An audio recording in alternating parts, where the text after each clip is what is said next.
Bien, la clase se está grabando. Aquí tenemos otros numerales del artículo 19 y tenemos el derecho de reunión, el derecho a asociación y el derecho de petición.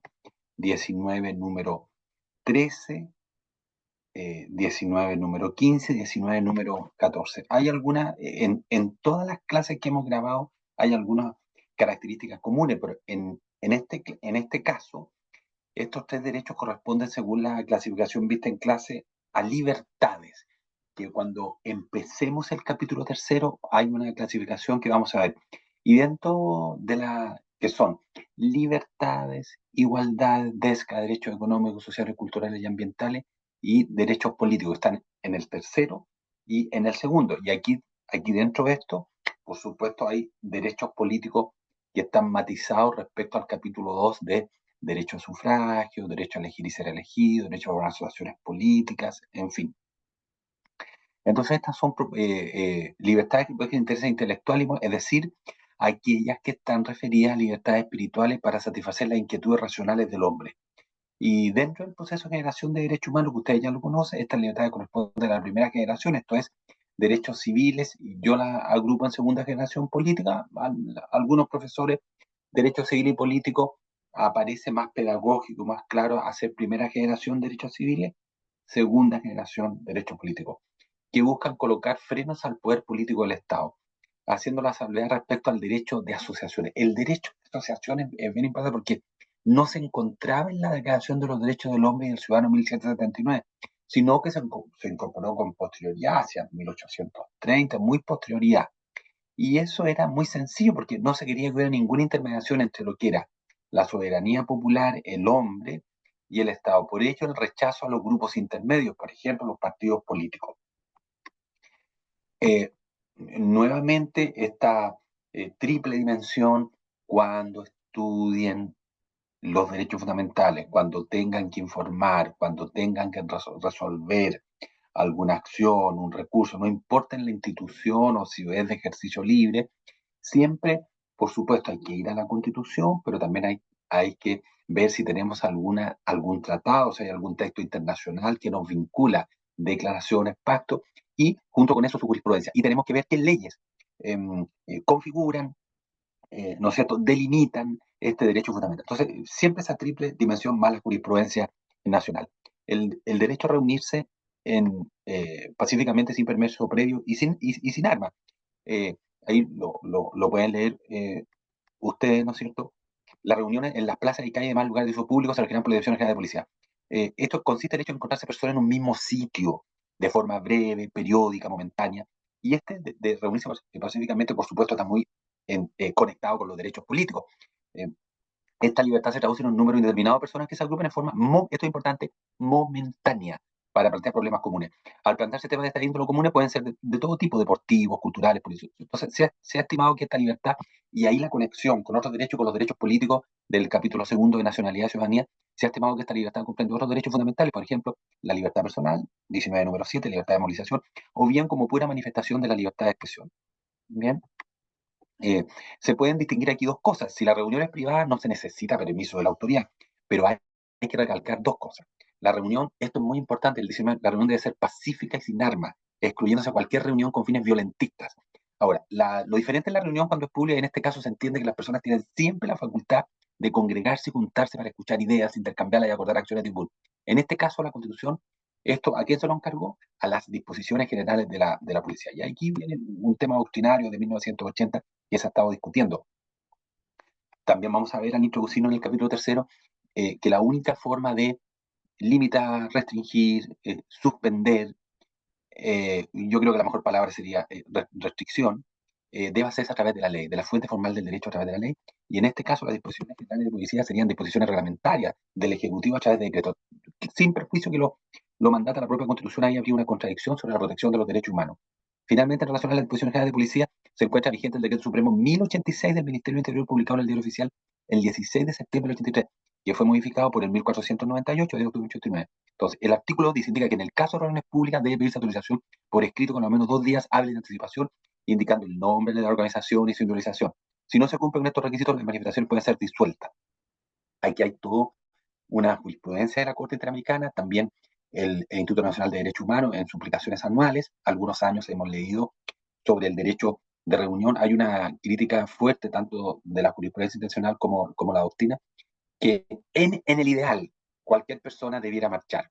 Y en el caso que se dé permiso, a diferencia de diferentes países, no se debe restringir, sino que se debe encauzar, se debe garantizar cuál es la mejor forma para que las personas se manifiesten. En ese sentido, como han expresado los autores, si bien la norma es de carácter constitucional, porque así lo dispuso el constituyente, esto estaría en contradicción con el artículo 19, número 26 de la Constitución y el 29 de la Convención Americana, en cuanto a que la única fuente formal del derecho, la ley creada por un Congreso Nacional libremente elegido, es la única que puede limitar, regular, afectar, suspender en su caso el ejercicio de algún derecho fundamental. En este caso se entrega esta regulación no a la ley, sino que a una manifestación de la potestad reglamentaria del Ejecutivo, artículo 32, número 6. Bueno, aquí tenemos otro, el 19. Así que otro punto también que hemos tenido en estas clases grabadas, lo que yo les he dicho, hagan el ejercicio de aprenderse de manera general todo el artículo 19. Dos, hay que saber los contenidos normativos, en el sentido que yo les decía, artículo 19, número 1. ¿De qué trata el artículo 19, número 1? De la protección del derecho a la vida. ¿De qué habla? Habla de la integridad física y psíquica, habla del ser que está por nacer, habla de la pena de muerte, habla de los apremios ilegítimos, habla de los neuroderechos. Ese es el contenido normativo. Entonces, cuando se le pregunta a un estudiante, ¿me puede dar los contenidos normativos? No siempre lo sabe. Entonces, y eso es lo que tienen que aprenderse del 19. Luego vendrá algo más profundo, doctrina, jurisprudencia, algunas reflexiones. Pero tienen que saber eso del 19, tanto para este segundo año, para el quinto y como para el examen de grado. El 19, número 14, es un derecho fundamental. No se le ha dado la importancia, pero tiene mucha importancia, porque la sociedad en general funciona así. Y uno lo puede ver en las últimas manifestaciones en Chile en los últimos 10 años. El derecho a presentar peticiones a la autoridad sobre cualquier asunto de interés público o privado, sin otra limitación que la de proceder en términos respetuosos y convenientes. Esta libertad, como lo han expresado muchos autores, ya aparece consagrada en 1833. Vamos a ver ese, que lo vimos al inicio de clase, lo vamos a reiterar, ese cuadro histórico en especial del principio de soberanía nacional y de la forma democrática de gobierno, ello tomando en cuenta la estrechez de participación que deja la Constitución de 1980, los artículos 1 y 5. El 5 dice, ¿cómo participó el pueblo? A través de elecciones periódicas. Entonces, ustedes comprenderán que cada 3 años, cada 4 años, esa participación es muy limitada. Por eso deben haber otras vías, otros caminos para que la ciudadanía, el pueblo, el cuerpo electoral pueda. Eh, el derecho de petición es una manifestación que realiza una persona sobre cualquier tema, una persona, un grupo, ya sea en público o privado, y por ello los autores han indicado que es una variante de la libertad de expresión. Uno puede ser varias variantes: variante de la libertad de expresión, variante de la libertad personal, variante de la libertad de reunión, variante de la libertad de manifestación. Entonces, engloba todo. Es como el inicio, la idea matriz de otros derechos fundamentales y de otras libertades. Este derecho de petición no lo establece, a pesar de que la comisión de estudio era la idea de que la autoridad debe dar respuesta a las peticiones que se formulen dentro de un plazo. El Estado limitó dicho inciso. Sobre lo anterior podemos, en la actualidad, sí, para ciertas materias, lo van a ver en derecho administrativo, la ley 19.880 establece el denominado silencio de la administración, artículos 64 y 65. Esta se califica en silencio positivo, artículo 64. Transcurrido el plazo legal para resolver acerca de la solicitud que haya originado un procedimiento sin que la administración se pronuncie sobre ella, el interesado podrá denunciar el incumplimiento de dicho plazo ante la autoridad que debía resolver el asunto, requiriéndole una decisión acerca de su solicitud.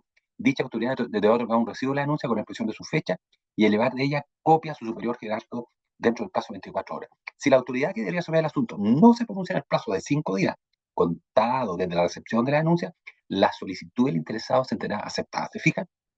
Hay una técnica legislativa en ese punto donde se da respuesta. Silencio negativo, se entenderá rechazada una solicitud que no sea resuelta dentro del plazo legal cuando ella, silencio alegatorio, se entenderá rechazada una solicitud que no sea resuelta del plazo legal cuando ella afecte el patrimonio fiscal. En el caso que afecte el patrimonio fiscal, se entiende rechazada. Lo mismo se requerirá en los casos en que la administración actúe de oficio cuando deba pronunciarse sobre impugnaciones o revisiones de actos administrativos o cuando se ejercite por parte de alguna persona el derecho de petición que se llama el número 14 de la Constitución Política. Bien, entonces, en ese caso negativo.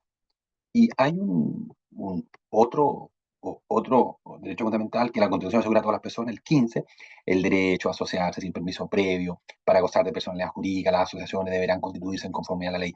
Nadie puede ser obligado a pertenecer a una asociación. Prohíbense las asociaciones contrarias a la moral, al orden público y la seguridad del Estado. Los partidos políticos no podrán intervenir en actividades ajenas a las que son propias ni tener privilegio alguno, monopolio de la participación ciudadana. La nómina de sus militantes se registrará el Servicio Electoral del Estado, el que guardará reserva de la misma. la cual será accesible a los militares del respectivo partido. Y ahí tiene un largo requisito de este número 15. Como ya se había expresado, esta libertad tiene una consagración tardía, puesto que no aparece en el catálogo de derechos de la Declaración Francesa de 1789. Incluso más, hubo una ley prohibitiva que fue la ley Le Chapelier, suprimiendo las asociaciones de carácter profesional, puesto que lo que se quería era la absoluta liberación del individuo para que nada impidiera la directa relación entre el ciudadano y el Estado. Hay que tener presente este punto. Ahora bien, en el siglo XIX se puede entender que la libertad personal necesita la libertad de asociación, puesto que si yo tengo el derecho a autodeterminarme, a desarrollarme libremente de una actividad, debo también tener derecho a asociarme libremente mi actividad con otras personas. Aquí viene un punto importante que tengan en cuenta. A diferencia de la libertad de reunión, que tiene un vínculo transitorio, temporal, débil, no permanente, la asociación implica un vínculo jurídico permanente en el que surgen derechos y deberes para sus integrantes. Ahora bien, la asociación se define como una agrupación más o menos permanente de personas que persiguen fines comunes de toda índole, y como ya se indicó, van a surgir derechos y deberes para los integrantes. Todo ello está previsto en los estatutos. En nuestro país esta libertad tuvo recién reconocimiento en 1874. La Constitución del 25 era muy expuesta en este punto. La lectura del artículo 19 y 15 en contexto con la Constitución es posible distinguir varios tipos de asociaciones. Este es un punto que deben marcar con rojo. Entonces, a la pregunta, ¿cuántas asociaciones hay en la Constitución? Al menos la siguiente. La asociación de hecho, que es la primera de todas, no requiere reconocimiento jurídico. Agrupación,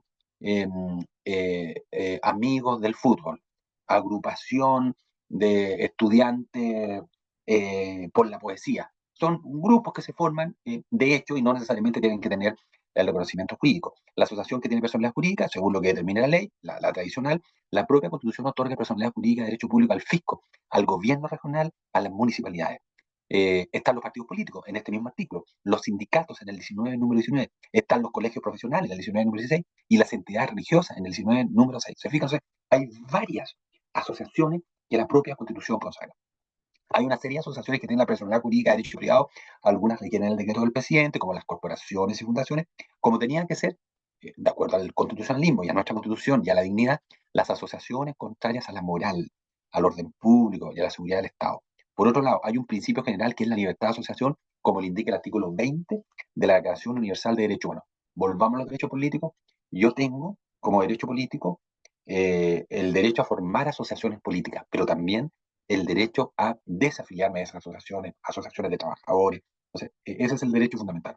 Como es posible, a partir del 19 abunda lo que no habían hecho las constituciones anteriores sobre los partidos políticos. Constitución de 1833, Constitución de 1925. Los partidos políticos aparecían recién en el 25 muy referencialmente.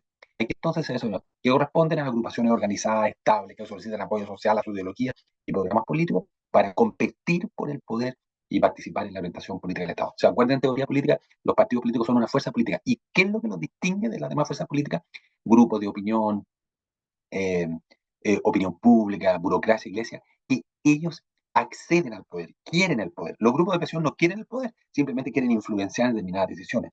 La Ley Orgánica Constitucional de Partidos Políticos, 18.603, en su artículo 1, lo define como los partidos políticos son asociaciones autónomas y voluntarias organizadas democráticamente, dotadas de personalidad jurídica, de derecho público, integradas por personas naturales y comparten unos mismos principios ideológicos y políticos, y cuya finalidad es contribuir al funcionamiento del sistema democrático y ejercer influencia en la conducción del Estado para alcanzar el bien común y servir al interés nacional. Los partidos políticos expresan el pluralismo político, concurren a la formación y expresión de la voluntad popular.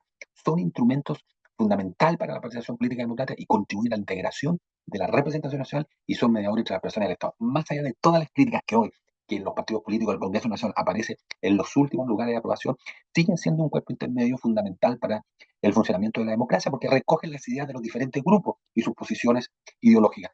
Hasta el momento no hay otra forma. Vean cómo funciona la Europa, cómo funciona Estados Unidos, todo se sigue funcionando a través de estos partidos políticos para el funcionamiento de la democracia.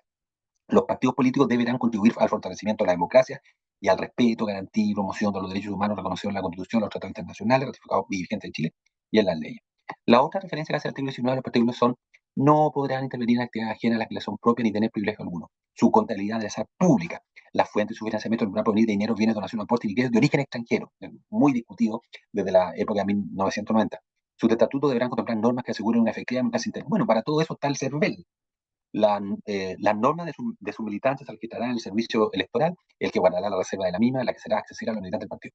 En cuanto al pluralismo político, esto es muy importante porque este correspondió a una reforma de 1989, donde se derogó el artículo 8, toda vez que se entendía que la redacción del precepto podría significar sancionar a los llamados delitos de opinión. Actualmente eso se reenvió al 19, número 15, lo que consagra la Constitución es la diversidad, la variedad, el libre juego de las fuerzas antagónicas que existen en la sociedad. Reconoce que todos tienen derecho a exponer sus ideas y difundirlas y asociarse para ello. En este caso, el bien jurídico protegido es el régimen democrático y constitucional. Los sujetos o agentes susceptibles de sancionarse por incurrir en atentados a este bien jurídico protegido pueden ser los partidos u otros movimientos, como las personas que hubiesen participado en ellos. Los ilícitos son no respetar los principios básicos del régimen democrático y constitucional, procurar el establecimiento de un sistema totalitario, hacer uso de la violencia que la propugnen o inciten a ella como método de acción pública, recordar que el totalitarismo intenta modelar la vida en su integridad, admite una ideología única y excluyente, asimismo la violencia que alude al precepto es la antijurídica y no aquella que permite el derecho. Es al Tribunal Constitucional a que le corresponde declarar la inconstitucionalidad de los partidos políticos y de las organizaciones que incurran en alguno de estos ilícitos constitucionales. Incluso existe acción pública para requerir el pronunciamiento de este tribunal. ¿Bien?